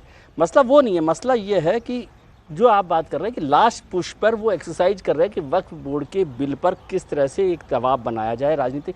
इसका कोई मायने नहीं, मतलब इस पर हम अलग से बहस कर सकते हैं कि मंदिरों का सोना दिया जाए कि नहीं दिया जाए। आज मसला वो नहीं है, मसला है कि वक्फ बोर्ड को लेकर। और मैं बार बार इस बात से समझता हूँ कि ये सरकार वक्फ बोर्ड का जो बिल है वो मुसलमानों के खिलाफ नहीं है, इस बात को कन्विंस करने में, कम्युनिकेट करने में नाकाम रही है, पूरी तरह से नाकाम रही है। ये पॉलिटिकल इशू की तरह से मत देखिए कि नीतीश कुमार सपोर्ट करेंगे कि नहीं करेंगे, चंद्रबाबू नायडू सपोर्ट करेंगे कि नहीं करेंगे। सरकार को, मुसलमानों को, बिरादरी को, कम्युनिटी को, उनके जो भी लीडर्स हैं, उनको इस बात, जैसे 3 तलाक का हुआ, 3 तलाक के लिए एक तरह से कम्युनिकेट किया ना, कुछ भी नहीं हुआ। और मुझे लग रहा है कि वक्फ बिल भी यदि हो जाएगा तो कुछ नहीं होगा, लेकिन बेहतर है कि वो एक ठीक तरह से कम्युनिकेट करे इतनी बड़ी आबादी को कि वो उनके खिलाफ नहीं है। दरअसल ये इससे भी उलट है, उनके खिलाफ नहीं है, बल्कि जो पसमानदा गरीब पिछड़े मुसलमान हैं उनके हितों के लिए ये कानून है। सरकार की सारी कोशिशों के बाद, जेपीसी के बाद भी मुसलमान सहमत नहीं है इस बिल से, ये आप कह रहे हैं? मैं ये कह रहा हूँ कोशिश ही उस तरह से नहीं हुई है। ऑलराइट, ठीक है। हाँ, कलवे जवाब इस बात का जिक्र कर रहे थे कि सोना गरीबों में बांट देना चाहिए। कलवे जवाब इस बात का तो जवाब दे कि जब बाबरी मस्जिद पे जब अयोध्या के मामले पे सुप्रीम कोर्ट का निर्णय आया था तो 5 एकड़ जमीन दी थी ना उत्तर प्रदेश सरकार ने सुप्रीम कोर्ट के कहने पे। अयोध्या का तो भव्य मंदिर बन गया, वहाँ पे समय हो गया, उस मस्जिद बनी क्या जो 5 एकड़ जमीन दी थी? क्या मुस्लिम समुदाय ने पैसा इकट्ठा करके मस्जिद बनाई उस जगह पे? कलवे जवाब उसकी चिंता करें ना कि आपको जो 5 एकड़ जमीन दी थी, क्या वहाँ पर आपके समुदाय ने और आपने मिलकर वहाँ मस्जिद बनाई अभी तक? आप अपने लिए जो जमीन है वहाँ बना नहीं रहे हो। आप कह रहे हो कि हिंदू जमीन को, हिंदू मंदिरों के पास जो सोना है वह सरकार बांट दे। ये कहने का तरीका है कि भाई हमारे मामलों में दखल मत दो, तुम हिंदुओं की चिंता करो। ठीक है, अब वो जो नीतीश कुमार से बात कर रहे हैं और जो चंद्रबाबू नायडू से उम्मीद कर रहे हैं कि वो समर्थन करेंगे, लोकसभा में तो चर्चा हुई थी ना इसके ऊपर, किस तरीके से लल्लन सिंह ने इसका समर्थन किया था, किस तरह का चंद्रबाबू नायडू समर्थन कर चुके हैं। खुलकर चंद्रबाबू नायडू ने समर्थन किया है, खुलकर नीतीश कुमार की पार्टी वक्त बिल के समर्थन में आ चुकी है। अब ये उम्मीद करना कि नीतीश कुमार को आप सेकुलर समझ के कह दोगे, नीतीश कुमार ने वही निर्णय लिया है जो बिहार की जनता चाहती है, जो उसकी पार्टी के बड़े नेता चाहते हैं। और मुझे लग रहा है चंद्रबाबू नायडू नीतीश कुमार का खुला समर्थन केंद्र सरकार के साथ है और सरकार इसी सेशन के अंदर ये बिल लेकर आने वाली है। आपको लगता है सरकार के अंदर या सरकार बीजेपी और सहयोगी पार्टियों के अंदर कोई ऐसी अंडरस्टैंडिंग है कि इसको उबलते रहने दो इस मामले को, मतलब लेकिन उबाल पूरा नहीं लाने देना है, दूध को मतलब सिंपर करके छोड़ दो? देखिए, ये मसला भी सीए टाइप हो गया है, क्योंकि जितना इस पे ये जुलूस धरना प्रदर्शन करेंगे उतना भारतीय जनता पार्टी को राजनीतिक तौर पर फायदा होगा। आप याद कीजिए कि बाबरी मस्जिद के समर्थन में एक बहुत बड़ी रैली, विजय जी को याद होगा, हम लोगों को याद है, उस वक्त 1989 की बात है, 89 की, दिल्ली में बहुत बड़ी रैली हुई थी। वो मार्च हुआ था लाल किले से लेकर के और बोट क्लब तक, और उसके बाद काफ़ी 5-7 लाख लोग आए थे। और उसके बाद ही राम जन्मभूमि आंदोलन जो था उसको ज़्यादा ताकत मिली और गति मिली, क्योंकि वही पोलराइजेशन जब होता है तो फिर काउंटर भी होता है। और ये अच्छी बात आपने दिलाई, ये दिल्ली के अंदर होने वाला पहला बड़ा प्रोटेस्ट होगा। ये बड़ा प्रोटेस्ट उसके बाद जिस तरह का है, ये पहला बड़ा प्रोटेस्ट है जिसमें सारे ये मौलाना लोग, उलेमा लोग, इनके सब लीड करेंगे। उस वक्त सैयद शाहबुद्दीन हुआ करते थे उसके लीडर जी। वो तो बहुत मौलाना उलेमा नहीं थे, वो तो बड़े इस्लामिक विद्वान थे, स्कॉलर थे, पढ़े लिखे थे, IFS थे, और उनकी आवाज़ सुनी जाती थी, मुझे अच्छी तरह याद है। और उसके बाद ये बड़ा प्रोटेस्ट अब होगा। CA वगैरह में धरने हुए जगह जगह, शाहीन बाग में हुआ, यहाँ हुआ जगह, लेकिन एक पूरा यूनाइटेड प्रोटेस्ट जो है अब हो रहा है उसके बाद। तो मुझे लगता है कि सरकार को या भारतीय जनता पार्टी को राजनीतिक रूप से इससे कोई नुकसान नहीं है। उनको तो ये ठीक है जितना, लेकिन क्या सरकार इस सरकार, इसका मतलब ये नहीं है ना कि मैं ये नहीं कह रहा हूँ, मैं प्रदर्शन पर तो कोई एतराज किसी को नहीं, राजनीतिक विश्लेषण कर रहा हूँ। नहीं, क्या आवाज उठानी चाहिए। आपको क्या लगता है सरकार इस मामले को अभी आने वाले कई महीनों तक टालने वाली है या इस सत्र में आगे बढ़ सकती है? नहीं, सरकार देखिए, अभी तो सरकार देखेगी कि बिहार चुनाव पे इसका क्या असर पड़ता, बंगाल चुनाव पे क्या असर पड़ता, उस हिसाब से नीतीश कुमार क्या ये रिस्क लेंगे कि चुनाव से पहले मुसलमानों को नाराज कर दिया जाए? नीतीश कुमार के सामने धर्म संकट तो पैदा होगा, ये धर्म संकट चंद्रबाबू के सामने भी पैदा होगा, लेकिन वहां भी चुनाव नहीं, इलेक्शन बहुत दूर है, दूर है, लेकिन वहां भी AIMIM के नेताओं ने चंद्रबाबू से संपर्क किया है और कहा है कि भाई इस पे आप जो स्टैंड लीजिए। तो ये कोशिश होगी। चिराग पासवान के लिए भी संकट होगा, वो भी सेकुलर पॉलिटिक्स करते हैं, वो भी मानते हैं, तो ये दिक्कत तो आएगी। लेकिन ये बात सही है कि सरकार को और इन उलेमाओं को भी सड़क पर उतरने से पहले एक बार संवाद करना चाहिए, क्योंकि ये मसला संवेदनशील मसला है। दो बात आपने कही कि अब ये जो दिल्ली में प्रोटेस्ट होगा, यहाँ से बहुत कुछ साफ होगा कि आगे ये इस मामले को कितना बढ़ाने के लिए ये मौलाना लोग तैयार हैं। ये देखिए, इस मुद्दे के अंतर्राष्ट्रीय आयाम भी होंगे, क्योंकि जिस तरह ये लोग ले जाएंगे इस मुद्दे को उठा करके, तो इसके अंतर्राष्ट्रीय, तो सरकार भी इस बात को समझती है कि संवेदनशील मुद्दा है, तो एक संवाद जरूर। इसलिए मैंने पूछा, क्या बीजेपी और JDU जैसे सहयोगी दलों के बीच में कोई ऐसी अंडरस्टैंडिंग हो सकती है कि भाई ये मामला अभी हमको एक अंजाम तक नहीं पहुंचाना है? नहीं, देखिए, बिल पास कराएं, टाल दें, ये एक अलग विषय हो गया। चुनाव के लिए कितने दिन तक छोड़ देना है, बिहार का चुनाव देख लेना है। अगर बिहार के चुनाव में छोड़ भी देंगे तो भी जिसको विरोध करना है करेगा ही, वो मुसलमान खड़ा होकर बोलेगा ही, वो मौलाना तकरीर करेगा ही। बिहार के बाद फिर दूसरा चुनाव, इसमें कोई तमिलनाडु, बंगाल के चुनाव, कोई कसर तो रहने वाली नहीं। मूल बात क्या है, अभी विनोद जी ने कहा कि इसका अंतर्राष्ट्रीय भी आयाम है। कैसे अंतर्राष्ट्रीय आयाम हो गया? अंतर्राष्ट्रीय वो भाई, इसका क्या लेने देना है किसी से? ये भारत में वक्फ का कानून है भैया, तुर्की तक का तो कानून नहीं इस तरह का, ये ईरान इराक में इस तरह का कानून नहीं। फिर कोई कहता है कि वो तो मुस्लिम देश है, तो क्या यहाँ हिंदुओं के लिए ऐसा कोई कानून है क्या? ये तो हिंदू देश है। अगर आप उस लॉजिक पे जाएंगे, हमने तो तय किया ना कि हम सब के लिए we the people of India, हम भारत के लोग समान नागरिक हैं। फिर ये मौलाना कहां से खड़ा होकर कहता है कि हमारी जमीन संसद की हो गई, हमारी जमीन एयरपोर्ट की हो गई। इस पोजीशन में है कि इस बिल का समर्थन कर दें, अब जब एक्चुअल अगर वोटिंग की नौबत आती है तो करना ही पड़ेगा, कोई विकल्प नहीं। भारत का मानस इस तरह के असंवैधानिक अलोकतांत्रिक कृत्यों के खिलाफ है।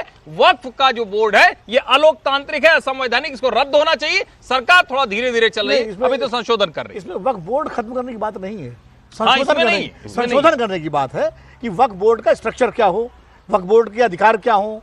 वक्फ बोर्ड अगर किसी जमीन को क्लेम करता है तो उसको सबूत देना पड़ेगा, उसको बताना पड़ेगा कि उसके रेवेन्यू कहा कि मुसलमानों को ऐसा लगता है कि सरकार ने कोई ईमानदार कोशिश नहीं की। नहीं, मैं कह रहा हूं कि सरकार को एक बार, चूंकि ये सरकार ही कस्टोडियन है देश की, और मुसलमान हो या हिंदू हो या ईसाई हो, सब इस देश के नागरिक हैं, तो सरकार को एक बार उनसे सीधा संवाद करना चाहिए और करके उनकी जो शंकाएं हैं या आशंकाएं हैं। सर अब सीधा संवाद किससे? अब जेपीसी से बड़ा क्या? नहीं, उससे पहले सारे प्रतिनिधि मंडल वो आ चुके हैं, जेपीसी के सामने प्रेजेंटेशन दे चुके हैं। आप ये कन्विंस नहीं कर पाए कि ये आपके फायदे का बिल है, इस बात को समझिए। कम्युनिकेशन करना, कम्युनिकेट करना अलग मुद्दा है, लेकिन क्या आप कन्विंस कर पाए हो इस बात को? ये तो साफ है कि नहीं कर पाए। इसमें कोई कंफ्यूजन कैसे साफ है? ऐसे तो खड़े हैं, सब लोग खड़े हुए हैं। यही सब लोगों के नुमाइंदे हो गए। किसके नुमाइंदे होंगे? आप चाहते हैं कि पूरा 1 करोड़ लोग सड़क पर आ जाए? मैं कह रहा हूं कि आप ये 3 संगठन के सामने 6 संगठन सरकार दिखा सकती है कि हमारी दिखाई नहीं सरकार के पक्ष में करना चाहिए। सरकार के पक्ष में और मैं बताऊं, नीतीश कुमार के लिए इतना आसान नहीं है आप जितना समझ रहे हैं। नीतीश कुमार की कोशिश क्या होगी? नीतीश कुमार की कोशिश होगी कि ये बिल को जितना टाला जा सके, खासतौर से चुनाव तक, वो टाला जाए, क्योंकि वो इस सरकार से छोड़ना भी नहीं चाहते बीजेपी को। तो कोशिश यही कर सकते हैं कि वो वहां पर उसको सपोर्ट। तो नीतीश कुमार चुनाव के बाद तक टालना चाहेंगे? हाँ, मतलब उनके लिए तो वही है कि भाई वहां तक हो जाए, टाल ले, या फिर वो तय कर लेंगे कुछ की क्या करना है। लेकिन ये इतना आसान काम नहीं है जो आप सोच रहे हैं कि वो नीतीश कुमार बीजेपी के साथ खड़े हो जाएंगे बिल पर। ये बिल्कुल आसान काम नहीं है। अगर नीतीश कुमार इस बिल के साथ में नहीं होते तो अभी केंद्र सरकार इसको पार्लियामेंट में लेकर भी नहीं आती और जेपीसी का कार्यकाल बढ़ा देती। नीतीश कुमार का खुला समर्थन, लल्लन सिंह का भाषण देखिए लोकसभा में क्या बोला है। इतने फेवर में बोलने वाला भाषण अगर लल्लन सिंह दे रहे हैं, नीतीश कुमार का एक भी बयान आया? नीतीश कुमार ने एक भी बयान दिया बक्सर के खिलाफ? जब महिला नीतीश कुमार का एक भी बयान आया है क्या? नीतीश कुमार के पार्टी के नेता का या नीतीश कुमार का एक भी बयान आया है किसके खिलाफ में? ये तय है कि नीतीश कुमार इसके साथ में है। यही तो दुविधा का नहीं, वो समर्थन में है, नीतीश कुमार के समर्थन में है और ये तय है कि नीतीश कुमार का समर्थन करेंगे। नीतीश कुमार के पास आप कोई दूसरा विकल्प नहीं बचा है। ऐसे अब इससे ज्यादा क्या समझाएंगे किसी को? 370 पे समझा लिया क्या? 3 तलाक पे समझा लिया क्या? जब आपको समझना ही नहीं है। 370 और वक्फ बोर्ड का फर्क समझिए। 370 एक राज्य का मुद्दा था, उसको वो एक इमोशनल मुद्दा बना भले दिया गया हो, लेकिन वो एक राज्य का मुद्दा था। वक्फ बोर्ड पूरे देश का मुद्दा है। तो समझाने का मतलब ये है, ये नहीं है कि समझाने का मतलब सरकार अपनी तरफ से तो देश का मुद्दा नहीं, एक समुदाय का बनाए। मुद्दा है। जैसे 3 तलाक बनाया, 3 तलाक में महिलाएं समर्थन में थी, उसका फायदा मिला सरकार को, उस पर कोई विरोध नहीं हुआ, ना कोई सड़क पर। समझाने का सीधा मतलब है सरकार डाइल्यूट करे अपना बिल, यही मांग है। कैसे हो सकता है? डाइल्यूट ना करे सरकार। अगर आप सरकार रिप्रेजेंटेटिव्स के पास जा रही है, जो मुस्लिम बॉडीज हैं उनके पास जा रही है, मुस्लिमों के जो रिप्रेजेंटेटिव हैं उनको शामिल करके जेपीसी कर रही, उससे ज्यादा क्या हो सकता है? मैं नहीं कहता कि एक बात मैं बताऊं, परफेक्ट बिल बन गया है, एक बात बताऊं, जेपीसी में जो अमेंडमेंट पास हुए वो उसने डाइल्यूट ही किया ओरिजिनल बिल को। अभी जेपीसी पर अच्छी बात आपने की कि जेपीसी हो रही है। जेपीसी में जो 11 मेंबर्स हैं, जो नॉन बीजेपी मेंबर्स है या नॉन एनडीए मेंबर्स हैं, उन सब लोगों ने जो संशोधन दिए हैं, उन संशोधनों को जेपीसी ने नहीं स्वीकार किया है। एक संशोधन स्वीकार नहीं किया। फिर आप कह रहे हो कि नहीं उन्होंने बात मान ली, ये क्या बात हुई? एक भी संशोधन स्वीकार नहीं किया। 11 और 11 का मतलब 240 आपके पास है, 212 आपके पास है कि सारे संशोधन उसमें ले लेंगे। मानना ना माना सरकार के ऊपर है, ऐड करना है भाई। तो फिर आप अगर वही कह रहे हैं जिसको समझाने का, आप उसका लॉजिक होगा ना। और आप सोचिए 40% आबादी को वो नुमाइंदगी कर रहा है अपोजिशन। बहुत स्वागत, खानी कुर्सी की देख रहे हैं आप, लगातार प्रोग्राम जारी है हमारा। यहाँ संसद भवन के बाहर से विजय चौक से चारों मेहमान हमारे साथ हैं, हर्षवर्धन जी, विनोद जी, विजय जी, समीर जी, बहुत स्वागत एक बार फिर आप सभी का। बिहार की बात करते हैं। होली को लेकर बिहार में विवाद हो गया। बीजेपी के एक विधायक ने स्टेटमेंट दिया कि अगर मुसलमानों को होली के रंग से ऐतराज है तो होली के दिन बाहर ना निकलें, और अगर निकलें तो जरा दिल बड़ा करके निकलें कि रंग बढ़ जाए तो नाराजगी ना हो। ये स्टेटमेंट उनका आया। ये स्टेटमेंट दिया है उनके एक विधायक हैं बचौल, हरिभूषण ठाकुर बचौल। इनको तेजस्वी यादव ने जिस भाषा में जवाब दिया उसकी भी निंदा की जा रही है कि बिहार किसी के बाप का नहीं है, सोच समझकर बोलें जो बोलना है। एक एक मुसलमान की रक्षा में 5-5 हिंदू खड़ा हो जाएगा और ये बिहार है, ये समझ लो, यहाँ ये सब नौटंकीबाजी नहीं चलती है।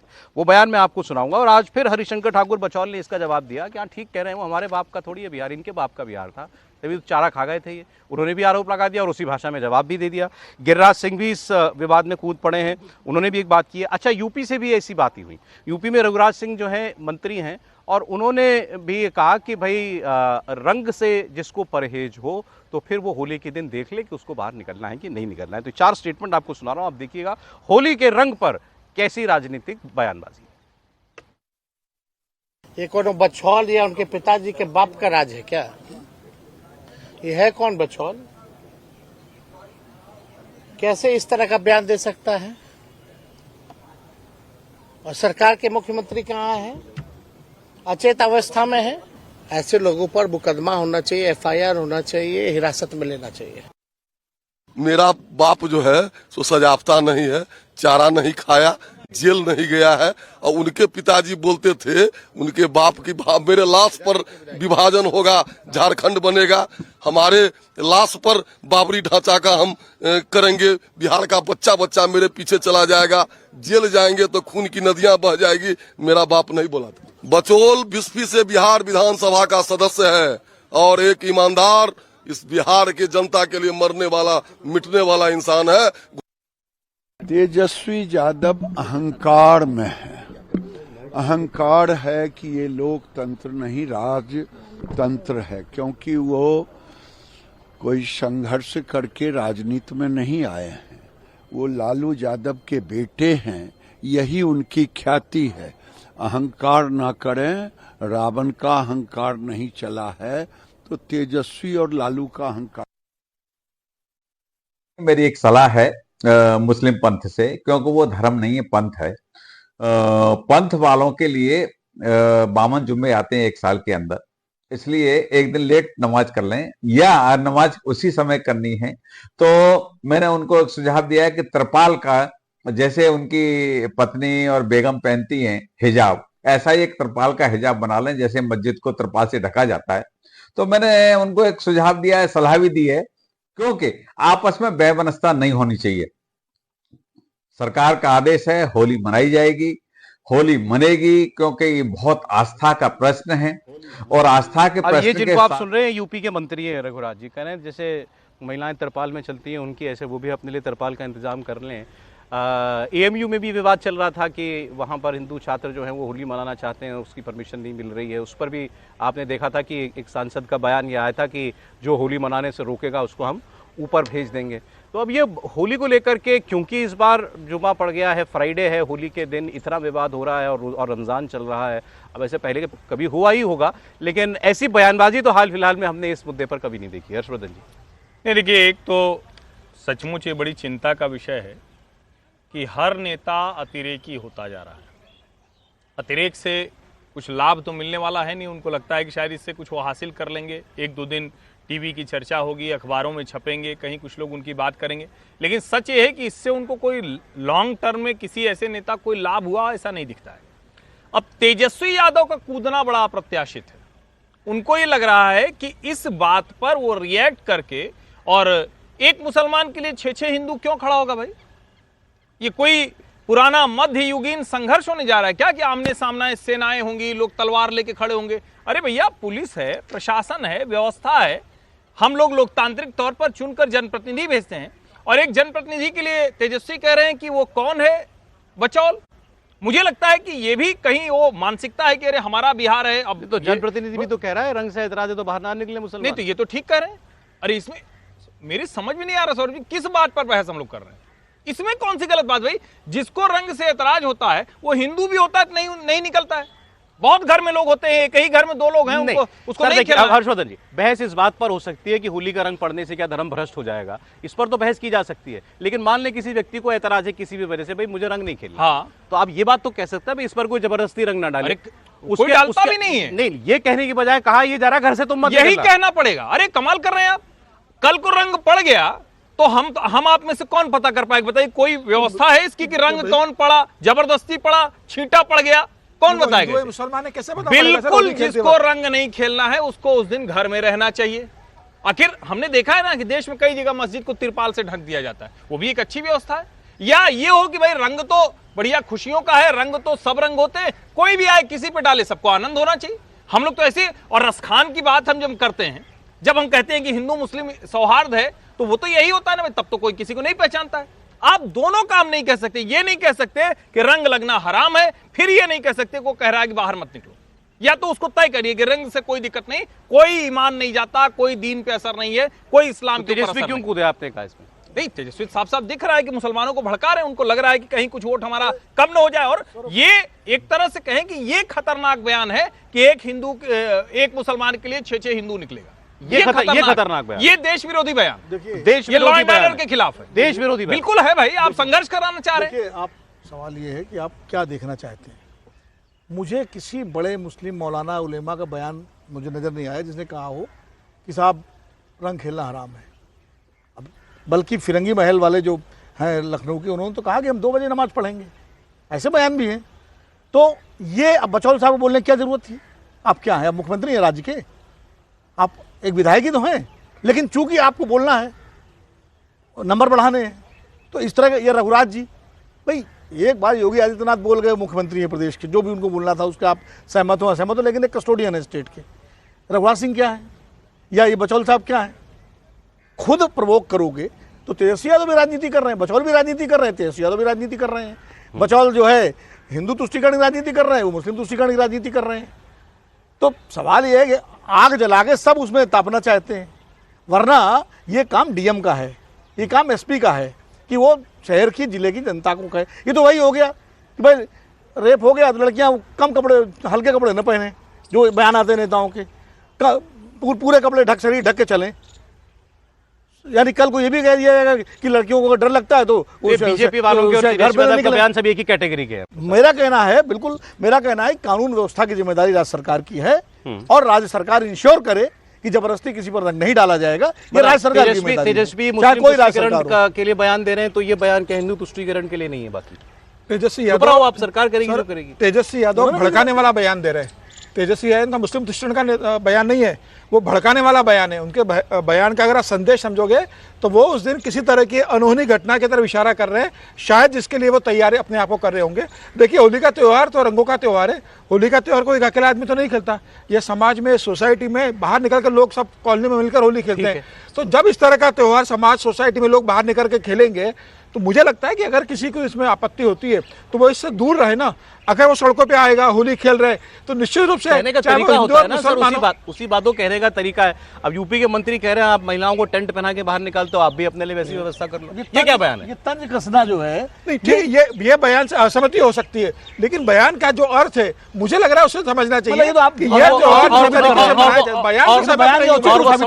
नहीं, जिस तरीके से संभल के सीईओ का क्या मतलब ये बात कहने का कि बावन जुम्मे आते हैं साल में, इस पर एतराज किया जाना चाहिए। फिर देखिए, अच्छा आपने ये उदाहरण दे दिया। मैं वर्दी में बैठा हुआ कोई अधिकारी, किसी जिम्मेदार पद पर बैठा हुआ अधिकारी इस तरह की बात कतई नहीं कर सकता है।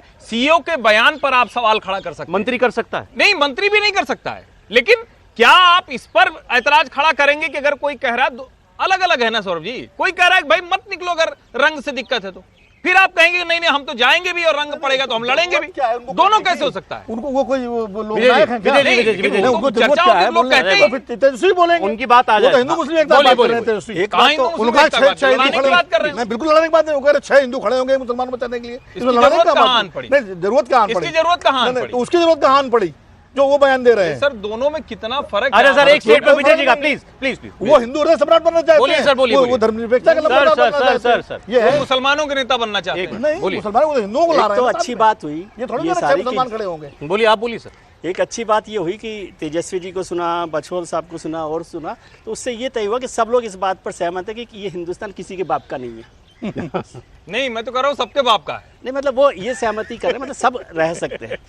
पहली बात मैं समझता हूँ कि मैं तो इस सारे बयानों से, तेजस्वी से लेकर बछोल साहब और रघुराज जी, उन सब बयानों से दुखी हूँ। ये सब गैर जरूरी बयान है, न तो इन बयानों की ज़रूरत है, और दोनों लोग अपने अपने पॉलिटिकल इंटरेस्ट से बात कर रहे हैं। और कानून व्यवस्था का मसला है। ये कोई कह दे कि नहीं आपको रंग नहीं लगाना है तो आप बाहर मत निकलिए, फिर कल को कहेंगे कि लड़कियां होली पर है ना लोग छेड़छाड़ करते हैं तो आप मत निकलिए। तो कानून व्यवस्था है कि नहीं इस देश में?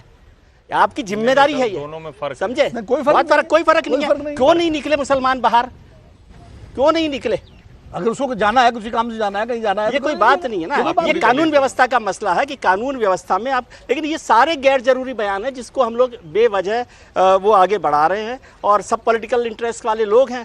आप देखिएगा कि कल फिर ये सारे लोग जो आज आपको ये भड़का रहे हैं वो फिर कहीं साथ खड़े होंगे। ठीक है, ओके। अगली खबर और आज के प्रोग्राम की आखिरी खबर, भूपेश बघेल, छत्तीसगढ़ के अंदर पूर्व मुख्यमंत्री भूपेश बघेल के घर पर छापा ईडी ने मारा और 33 लाख रुपए बरामद हुए। ईडी की टीम नोट गिनने के लिए मशीन भी लेकर के आई और जब वो मशीन लेकर के आ रही थी तो बाहर कांग्रेस के कार्यकर्ताओं की और ईडी के अधिकारी की झड़प भी हुई। बाद में पुलिस को ईडी के अधिकारी को बचाव करके वहां से निकालना पड़ा। आज कल भी इस पर भूपेश बघेल बोले थे कि मैं 1-1 रुपए का हिसाब दे दूंगा। 3 चीजें ईडी को मेरे घर से मिली हैं। उन्होंने कहा कि पूर्व मुख्यमंत्री रमन सिंह कुछ पैसे के लेन देन की बात कर रहे थे, वो हमको पता लगा। उनके बेटे के व्यवसाय से जुड़ी कोई बात मेरे घर में सबूत था उसका, उसके बारे में उनको पता लगा और ये 33 लाख रुपए मिले हैं और मैं इसका प्रमाण दे सकता हूँ। डिप्टी सीएम जो हैं स्टेट के, वो कह रहे हैं कि इनके राज में बड़े बड़े घोटाले हुए थे और जांच तो की जाएगी। जरा दोनों की बातें आप आज के ताजा बयान है सुन लेते हैं। देखिए, एक तरफ क्या है कि बिना ECIR नंबर के यहाँ आए थे, दूसरा मशीन ला के वो लोग हाइप क्रिएट कर रहे थे, जबकि मिला 33 लाख रुपया जी, है ना, तो बहुत बड़ी राशि नहीं थी। तीसरी बात ये है कि सीडी कांड में प्रधानमंत्री भी बोलते थे, अमित शाह जी भी बोलते थे और 7 साल बाद जब कोर्ट में चार्ज फ्रेम करने की बात आई तो डिस्चार्ज हो गए। भूपेश बघेल जी राज्य के मुख्यमंत्री थे, उस दौरान राज्य में कई बड़े बड़े घोटाले हुए, चाहे वो शराब घोटाला हो, DMF घोटाला हो, कोयला घोटाला हो, महादेव ऐप बैटिंग घोटाला हो। अब इन सब घोटालों की ईडी जांच कर रही है और ईडी की जांच लगातार चल रही है, लगातार कार्रवाई कर रही है ईडी।